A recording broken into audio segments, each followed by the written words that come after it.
Now you mentioned that you had the name Music, and then you said you're going to put the name Soul Child, and you put them together, or that was your dream name. When you decided that you wanted to be Soul Child, was that when you thought, I've made it? Like, this is success. This is kind of, it's not just doing something I love, it's now a career. Here's the interesting thing about that question, the answer to that question. I still haven't arrived. Really? Really. So what is your view on that then? What for you is that you can say I've arrived? I've arrived in the sense of I've been made known. Mm-hmm. I've made an impact on people's lives through my medium of passion.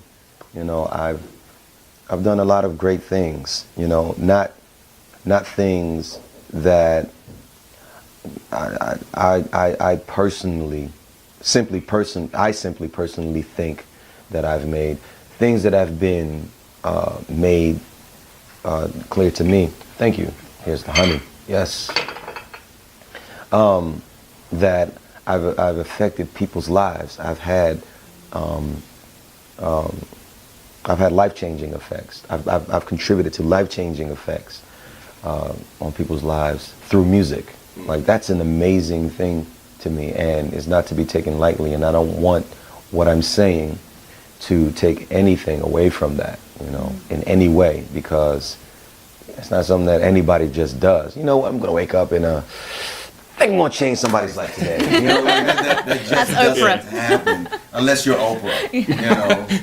So I'm definitely extremely grateful for that. It's just that as a creative person, though, I don't feel that I've really gotten into what I initially intended to do musically. And that's what the whole Soul Child part comes from. Just briefly, the Soul Child part comes from me honoring all the great soul artists that I was inspired by.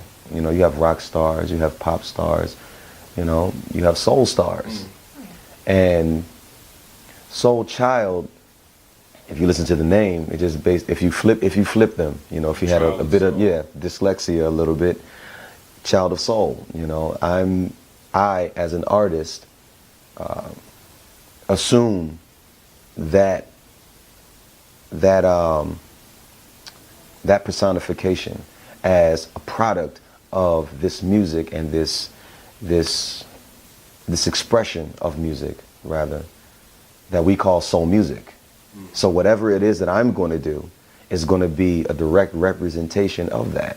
You have people like Marvin Gaye, you have people like Donny Hathaway, you have people like Stevie Wonder and the likes, and a whole bunch of people, who, that was my training.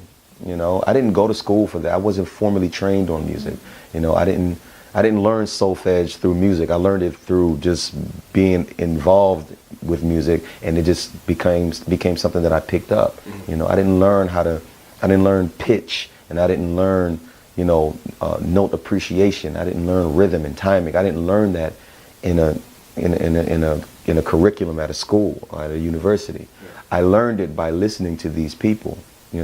However they've gathered that information, I've benefited from that. So the very least that I could do is pay homage and give respect and honor it through representing, the culmination of information that I've learned from these people. And that's where that name Soul Child came from. A lot of people, think I was just trying to be cool and come up with something slick. Like, no, it's a whole, I take this very seriously. I take this very seriously.